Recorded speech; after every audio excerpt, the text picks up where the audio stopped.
Hello everyone, welcome to Maths Up. Exercise 13.1 का last video तक अपन ने 5 क्वेश्चन कर लिए थे। अब है 6 क्वेश्चन। क्या दे रखा है? A medicine capsule is in the form of a cylinder and 2 hemisphere stuck at the ends. 2 hemisphere stuck at the ends. If the total length of capsule is 14 millimeter and the diameter of the spherical part is 5 millimeter, then find the total surface area of this capsule. ठीक है, इतना बड़ा मत समझने का कि ये capsule इतना बड़ा कैसा है। ये 14 मिलीमीटर है, ठीक है ना, बहुत छोटा है, स्मॉल है। तो जो इन्फॉर्मेशन गिवन है वो लिखिए। Length of the capsule is equal to 14 millimetre, diameter of the hemisphere कह दीजिए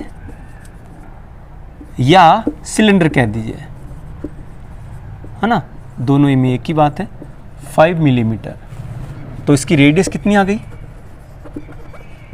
5/2 इज इक्वल टू 2.5 मिलीमीटर। ठीक है, इट मीन्स ये देखो रेडियस हो गई 2.5 मिलीमीटर और ये भी क्या है, रेडियस ही है। इसको थोड़ा सा स्फेरिकल बना देते हैं, है ना। तो ये रेडियस है, ये भी हो गई आपके 2.5, क्योंकि दोनों जो है हेमिस्फीयर इक्वल है, इक्वल रेडियस के हैं, तो ये 2.5 हो गया। अब आपको निकालनी है लेंथ ऑफ द सिलेंडर, तो वो कितना हो जाएगा? 14 माइनस 2.5, 2.5, ये कितना हो गया? 5 हो गया। 14 माइनस 5 इज इक्वल टू 9 मिलीमीटर। कोई डाउट नहीं है ना? तो स्टार्ट करते हैं। हाइट कह दीजिए या लेंथ कह दीजिए। Length of cylinder is equal to 14 minus 2.5 minus 2.5 या 14 माइनस दोनों को सम करके 5 मिलीमीटर कह देंगे, तो आपके पास 9 मिलीमीटर है। ठीक है, तो ये आपके पास देखिए h आ चुका है और ये अपने पास रेडियस आ गई। ठीक है, अब अपने को निकालना है total surface area. Total surface area of capsule is equal to, अब आप बताओ कि इसमें कौन कौन से पार्ट ऐड किए हैं, कौन कौन से शेप है। तो सबसे पहले तो अपन जो बीच वाला जो पार्ट है वो है सिलेंड्रिकल पार्ट, और जो सिलेंडर है उस सिलेंडर के इधर और इधर जो सर्कुलर पार्ट है उनको काउंट नहीं करना है, क्योंकि वो होलो होता है, उसके अंदर कुछ न कुछ मेडिसिन होती है। तो केवल और केवल ये बीच वाला जो पोर्शन है ये कहलाता है कर्व सरफेस एरिया। तो अपन कह सकते हैं curve surface area of cylinder, ये वाला पोर्शन आ गया, प्लस इसके अंदर 2 हेमिस्फीयर है, half and half. Half sphere को हेमिस्फीयर बोलते हैं, तो हेमिस्फीयर हेमिस्फीयर, तो आप यहाँ पर सरफेस एरिया ऑफ स्फीयर भी लिख सकते हैं या 2 time of surface area of hemisphere कह दीजिए, बात एक ही है ना। तो अब आप फॉर्मूला लिखिए, curve surface area of the cylinder 2πRh plus 2 into surface area of the hemisphere क्या होता है? 2πr²। या आप अगर 2 हेमिस्फीयर को आप 1 स्फीयर करेंगे तो डायरेक्ट आप लिख सकते हैं 4πr²। दोनों ही केस में आपका आंसर सही होगा। Then what will be the resultant? 2πRh plus 2 into 2 4πr²। अब यहाँ से कुछ कॉमन लेना होगा। देखिए 2πr कॉमन आ रहा है, 2πr, देन रिमेनिंग यहाँ पे है h प्लस यहाँ पे 2 की टेबल 4 में 2 टाइम जाएगी, एंड पाई और r कॉमन आ गया तो यहाँ से रिमेनिंग रह जाएगा r। वैल्यू पुट कीजिए 2 इंटू पाई की वैल्यू आपको कितनी पुट करनी है? 22/7। r is the radius, radius कितनी है? 2.5, bracket h is the height of the cylinder 9 plus 2 into r 2.5। यहाँ से 22 इंटू 2 करेंगे तो 44 इंटू 2.5/7 ब्रैकेट 9 प्लस 2.5 इंटू 2 करेंगे तो 5 आ जाएगा। ये आपको कितना देगा देखो 44 इंटू, ये आप डायरेक्ट मल्टीप्लाई कर लीजिए देखो, है ना। तो अपन 25 की टेबल बोलते हैं, 25 4 जा 100, 0 कैरी का 10, 25 4 जा अगेन 100, 110, 110 एंड एक डिजिट के बाद डेसिमल लगाना है, ठीक है। अपॉन में है 7 और ये 9 और 5 ऐड होकर के 14 हो जाएंगे। 7 की टेबल 1 जा, 14 में 2 जा, 110 into 2 is equal to 220 millimetre square. अपना जो यूनिट है वो मिलीमीटर में दे रखा है, तो टोटल सरफेस एरिया हो जाएगा मिलीमीटर स्क्वायर। तो आपका क्या हो गया, total surface area of capsule is equal to 220 millimetre square. This is your answer. If you have any kind of doubt you can comment और वीडियो को पॉज करके लिख लो, ठीक है। नेक्स्ट क्वेश्चन देखते हैं। क्वेश्चन नंबर 7 क्या दे रखा है, देखिए, a tent is in form of a cylinder surmounted by a conical cap and the height and diameter of a cylindrical part is 2.1 meter and 4 meter. 4 meter is the diameter of the cylindrical part and the length height of the cone is 2.8 meter. Then find the total surface area of the canvas to be required to make this tent and also find the cost of the canvas at the rate of 500 per meter square. Okay तो पहले तो आपको ये निकालना है कि canvas कितना लगेगा और उसके बाद उसकी कॉस्ट कितनी लगेगी। सबसे अच्छी बात है, इसमें एक चीज़ और देखना है, उसने कहा है कि base of the cylindrical part is will not covered by the canvas. इसका मतलब है इसके बेस में कैनवास नहीं लगना चाहिए, तो इसके बेस को आप काउंट सरफेस एरिया में नहीं करोगे। तो क्या इन्फॉर्मेशन दे रखी है, हाइट ऑफ द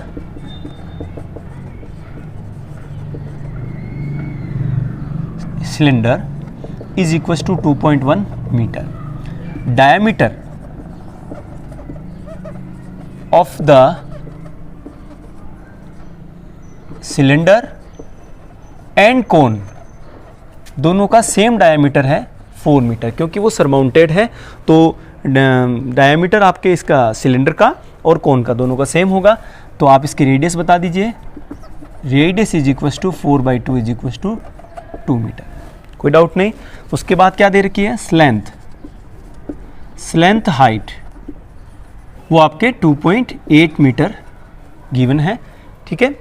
तो अब आप लगाएं यहाँ पे फॉर्मूला एस्टेब्लिश। मैंने आपको पहले ही बताया था कि इस एक्सरसाइज में हो चाहे 3.123 कोई भी ले लीजिए, सबसे पहले फॉर्मूला एस्टेब्लिश कीजिए, फॉर्मूला लिखिए, फिर आपको जो जो रिक्वायरमेंट है वो वहाँ पे वैल्यूज़ पुट कीजिए, तो आपकी गलती नहीं होगी। तो टोटल सरफेस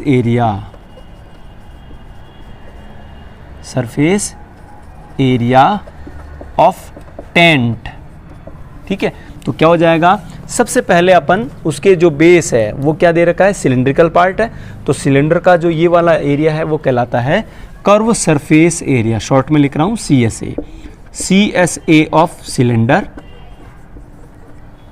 प्लस उसमें कौन सा पार्ट लग रहा है, कॉनिकल पार्ट लग रहा है ऊपर, तो ये भी curve surface area of cone, ठीक है ना। तो ये कोन का जो बेस है वो सर्कुलर, इसमें टेंट नहीं लगाना है क्योंकि वो अपने को अंदर से डिज़ाइन चाहिए ऐसे अंदर की तरफ, और जो नीचे इसका बेस है वहाँ पर कोई और आइटम, कोई भी दूसरी चीज़ लगेगी तो वहाँ पर बेस टेंट का या कैनवास का नहीं लगेगा।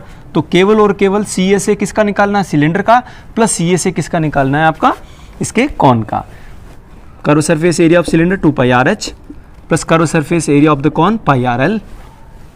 क्या कॉमन आ रहा है, पाई एंड आर कॉमन आ रहा है, क्योंकि दोनों का आर सेम है इसलिए अपन कॉमन ले रहे हैं। तो यहाँ से पाई एंड आर कॉमन आया, तो यहाँ 2H प्लस यहाँ पे क्या बन जाएगा L, value of pi is 22/7 into R, radius is 2 into height of the cylinder that is 2.1 plus L is the length of the cone that is 2.8, 22 यहाँ इसको मल्टीप्लाई कर लीजिए तो आ जाएगा 44/7, यहाँ से 21 2 जा 42 पॉइंट आपके 1 डिजिट के बाद plus 22.8, is equals to 44/7 into ये कितना हो जाएगा देखिए 8 + 2 10 कैरी का 1 4 2 6 एंड 1 7 यानी 7.0 मतलब ये 7 ही तो है, 7 से 7 कट हो जाएगा तो आंसर आ जाएगा 44 मीटर स्क्वायर। ये क्या है? सरफेस एरिया ऑफ कैनवास है ना, surface area of the canvas कितना आया है 44 मीटर स्क्वायर। अब उसका क्या निकालना है? Cost of the canvas at the rate of 500 पर मीटर स्क्वायर। तो आंसर आ जाएगा 44 मीटर कैनवास आपको रिक्वायर है एंड 1 मीटर की जो कॉस्ट है वो है 500। इसको मल्टीप्लाई करेंगे तो 1 and 2 2 टाइम 0 पुट करेंगे, 5 4 जा 20 कैरी का 2 5 4 जा 20 + 2 22,000 rupees. This is the cost to purchase the canvas, ठीक है, इज इक्वल्स टू 22,000। समझ में आ गया अच्छे से? स्क्रीनशॉट ले लें, वीडियो को पॉज करके और कॉपी में भी साथ साथ लिखें। क्वेश्चन नंबर 8 गिवन क्या है? From A cylindrical shape of diameter 1.4 centimeter and height 2.4 centimeter, a conical cavity of the same height and same diameter is hollowed out। ठीक है, यहाँ से एक conical cavity कट कर ली जाती है, hollowed out, उसको बाहर निकाल दिया जाता है। Then find the total surface area of the remaining solid in the nearest centimeter square। तो इन्फॉर्मेशन क्वेश्चन अच्छे से समझ में आ गया, ठीक है। एक सिलिंड्रिकल अपने पास कोई भी सॉलिड मान लीजिए, उसमें से कॉनिकल कैविटी को निकाल लिया जाता है। कॉनिकल कैविटी का मतलब उसके जो बेस है वहाँ से छेद करके अंदर से कोन बना लिया जाता है, वो हो गया कॉनिकल कैविटी। और उसको होलोड आउट मतलब बाहर निकाल लिया जाता है। डायमीटर क्या दे रखा है? Diameter of the cylinder and कोन दोनों का सेम है, वो है 1.4 सेंटीमीटर। तो आप कह सकते हैं इसको जो रेडियस है वो आ जाएगी 1.4/2 इज इक्वल टू 0.7 सेंटीमीटर। 2 की टेबल्स 14 में 7 टाइम, एक डिजिट के बाद में डेसिमल लगाना है, तो 0.7 आ गया। उसके साथ हाइट दे रखी है, height of the cylinder h is equal to 2.4 centimetre. अब सबसे अच्छी बात देखिए, सबसे पहले आपको फॉर्मूला एस्टेब्लिश करना। फॉर्मूला क्या है? टोटल सरफेस एरिया आपको फाइंड करना है, total surface area of solid. अब जो अपने पास जो सॉलिड है उसका टोटल सरफेस एरिया, तो कौन कौन से पार्ट हो गए? सबसे पहले curve surface area of cylinder, कोई डाउट नहीं, प्लस जो अपना सिलेंडर है उसका ये वाला पोर्शन वो है कर्व सरफेस एरिया। उसके साथ उसके ऊपर जो है, क्योंकि ये जो सिलेंडर था वो सॉलिड है, इसका मतलब जैसे सॉलिड है तो ये वाला पोर्शन हो गया आपका 2πRh। अब इसके ऊपर ये है सर्कुलर पार्ट, तो आप साथ साथ में लिख देंगे सर्कुलर पार्ट ऑफ सिलेंडर। देखिए कर्व सरफेस एरिया ये आ गया 2πRh, प्लस उसके ऊपर वाला सॉलिड है तो वो सर्कुलर पार्ट अभी है तो सर्कुलर पार्ट आ गया प्लस। अब देखिए जैसे ही मान लीजिए ये अपने पास सॉलिड था, अब इसके सॉलिड को नीचे से आपने उसको होल करके एक कोन बनाया, इसका मतलब इसका जो सर्कुलर पार्ट था नीचे वाला वो तो टूट चुका है, वो नहीं है, तो इसलिए मैंने नीचे वाला पोर्शन नहीं लिया। लेकिन जैसे ही उसका नीचे वाला सर्कुलर पार्ट उसको ब्रेक किया तो उसके अंदर क्या निकला है? उसके अंदर एक कोन बनाया आपने, तो वो एक कोन का शेप दिख रहा है आपको, तो वो कोन का कौन सा एरिया होगा? कर्व सरफेस एरिया आपको यू शेप में दिखेगा अंदर की तरफ, है ना, तो वो हो गया curve surface area of cone. जो आपने कोनिकल कैविटी कट की है तो कोनिकल कैविटी का भी आपको πRL यानी कि surface area, curve surface area निकालना पड़ेगा, कोन। अब इन तीनों को फॉर्मूले लिखिए, 2πRh ये वाला curve surface area of the cylinder, cylindrical part का नीचे जो बेस होता है वो एक सर्कल होता है यानी कि πr², प्लस उसके अंदर जो कोन कट किया उस कोन का कर्व सरफेस एरिया यानी कि पाई आर एल। यहाँ से क्या क्या कॉमन आ रहा है, पाई एंड आर कॉमन आ रहा है, तो यहाँ से देखिए 2h प्लस यहाँ से पाई एंड आर गया तो प्लस आर, यहाँ से पाई एंड आर गया तो एल। अब आपके पास पाई की वैल्यू 22/7, आर की वैल्यू 0.7, 2 इंटू हाइट, ये एच किसकी है, सिलेंडर की हाइट जो है वो है 2.4 plus R, R is the radius 0.7। बस एल अपने पास नहीं है, तो एल की वैल्यू आपको निकालनी करेगी। और एल क्या होता है, स्लेंथ हाइट होती है। तो स्लेंथ हाइट क्या होती है भाई, यहाँ से आप परपेंडिकुलर ड्रॉ करोगे, यहाँ पे 90 डिग्री बन रहा है ना, ये कितना है 0.7 है, ये जो हाइट है इसकी ये कितनी है 2.4। तो अगर मैं इसको थोड़ी देर के लिए ट्राइंगल का नाम दूँ, ट्राइंगल ABC, तो in triangle ABC we will use Pythagorean theorem, using Pythagoras theorem. ठीक है, पाइथागोरस थ्योरम से क्या हो जाएगा, अपने को निकालनी जो है वो हाइपोटेनियस निकालनी है। Hypotenuse is equals to under root perpendicular square plus base square. Hypotenuse is equals to perpendicular कितना है 2.4 सेंटीमीटर स्क्वायर प्लस बेस कितना है 0.7 square. Hypotenuse is equals to 2.4 का स्क्वायर, 24 का जो स्क्वायर होता है वो 576 होता है। एक डिजिट है तो स्क्वायर करने का मतलब 2.4 इंटू 2.4, तो डेसिमल कितने हो गए 2 डिजिट के बाद आ जाएगा। एंड 0.7 है तो 7 का स्क्वायर 49 होता है, और इसमें भी 0.7 इंटू 0.7 तो डेसिमल 2 डिजिट के बाद। तो हाइपोटेनियस इज इक्वल्स टू, इनको सम कीजिए, 9 एंड 6 5, 15 का 5 कैरी का 1, 4 प्लस 1 5, 5 प्लस 7 12 कैरी का 1, 5 प्लस 1 6 हो गया। And hypotenuse is equals to 625 का स्क्वायर रूट आपको कितना मिल जाएगा 25, और डेसिमल कहाँ लगेगा एक डिजिट के बाद, क्योंकि अपन ने 2.5 का स्क्वायर किया, 2.5 इंटू 2.5 तो वो 6.25 आया।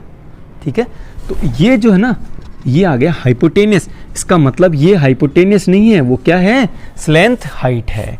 तो यहाँ इस एल की जगह आप पुट करोगे 2.5 सेंटीमीटर। आगे आप आराम से सॉल्व कर सकते हैं। देखिए 22 इंटू 7 की टेबल, 7 में 1 टाइम वो भी पॉइंट आएगा, तो 22 इंटू 0.1 0.1 एक ही बात है ना। 24 टू जा 48 एक के बाद डेसिमल, प्लस इनको ऐड कर लीजिए तो आप 7 और 5 12 कैरी का 1, 2 प्लस 1 3 है ना। इसको और थोड़ा सॉल्व करें तो 22 1 जा 22 एक के बाद डेसिमल, इनको ऐड करो 8 प्लस 2 10 कैरी का 1 डेसिमल लगा दिया, 4 प्लस 3 7 और 1 8। इसको और थोड़ा सा मल्टीप्लाई किया तो 2.2 इंटू यहीं पे लिख लेते हैं तो कितना हो जाएगा देखो 8 2 जा 16 कैरी का 1, 8 2 जा 16 और 1 17 एंड डेसिमल लग जाएगा यहाँ पर एक डिजिट के बाद 17.6 सेंटीमीटर स्क्वायर। पर अपना जो आंसर था क्या पूछा गया था, what is the total surface area of the remaining solid in nearest to 10। Nearest to 10 निकालेंगे तो इसको अपन 18 सेंटीमीटर स्क्वायर काउंट करेंगे। ठीक है, तो आंसर आ जाएगा total surface area of remaining solid is equals to 18 centimetre square. This is your answer. Check कर लेना स्क्रीनशॉट लेके, जो कॉपी में नोट करें। ठीक है, इस एक्सरसाइज का लास्ट क्वेश्चन देखिएगा, क्या दे रखा है, ए wooden article is made of a cylinder scooping out 2 hemisphere eight the ends. यानी यहां से 2 हेमिस्फीयर उसने स्कूप आउट कर लिए, बाहर निकाल दिए। ठीक है, और क्या दे रखा है, the radius of the cylindrical solid is 3.5 centimeter and height is 10 centimeter, then find the total surface area of this cylinder. ठीक है, तो क्वेश्चन सॉल्व करें तो पहले उससे जो इन्फॉर्मेशन दी है वो लिखिए. Height of the cylinder is equal to 10 centimetre, उसको अपन ने h से डिनोट कर दिया. Radius is equal to 3.5 centimetre, ये अपनी r है. तो अब जो टोटल सरफेस एरिया होगा, है ना, एक साथ में और आप क्या लिख सकते हैं, रेडियस ऑफ हेमिस्फीयर. तो जो रेडियस सिलेंडर की है वही हेमिस्फीयर की होगी, दोनों की रेडियस है वो सेम हो जाएगी. अब total surface area of solid. अब जो सॉलिड हुआ है अपने पास, सिलिंड्रिकल जो शेप का जो सॉलिड था उसमें से आपने स्कूप आउट कर लिया दो हेमिस्फीयर को, तो क्या बना है फॉर्मूला. एक तो उसका कर्व सरफेस एरिया भी है, तो वो है आपका 2πRh, curve surface area of cylinder. कोई डाउट नहीं. अब क्योंकि वो कर्व सरफेस एरिया, ये जो सॉलिड था वो सॉलिड, जो सिलेंडर था वो सॉलिड था, इसका मतलब ऊपर और नीचे बेस था, लेकिन उसने स्कूप आउट कर लिया, उसके नीचे एक हेमिस्फीयर बना दिया. इसका मतलब इसका सर्कल तो गया, इधर भी गया और ऊपर भी गया, लेकिन उसके नीचे कौन सा शेप और आया है, हेमिस्फीयर, नीचे की तरफ और ऊपर की तरफ. तो साथ में 2 क्या आ जाएगा, surface area of hemisphere. Curve surface area of cylinder 2πRh plus 2 into 2πr². या आप यूँ कह सकते हैं 2 हेमिस्फीयर मिलकर के एक स्फीयर हो जाएगा तो भी 4πr² ही आएगा, यहाँ से भी 4πr² आ रहा है. तो 2πRh प्लस 2 2 जा 4πr², कॉमन क्या आ रहा है, 2πr दोनों में कॉमन है, तो यहाँ से है h प्लस 2 का 4 में डिवाइड 2 जा πr, कैंसिल आउट हो गया या कॉमन आ गया, तो क्या बचा यहाँ पे r. वैल्यू पुट कीजिए, 2 इंटू 22/7, क्वेश्चन में 3.14 नहीं दे रखी है, 22/7 into r, radius 3.5, height of the cylindrical solid is h is equal to 10 centimetre plus 2 into r 3.5. थोड़ा सा इसको और सॉल्व करते हैं. 22 2 जा 44, 7 की टेबल 7 5 जा, एंड डेसिमल लगा हुआ है 0.5. साथ में यहाँ पे देखिए 10 प्लस 3.5 इंटू 2 करोगे तो 7 मिल जाएगा.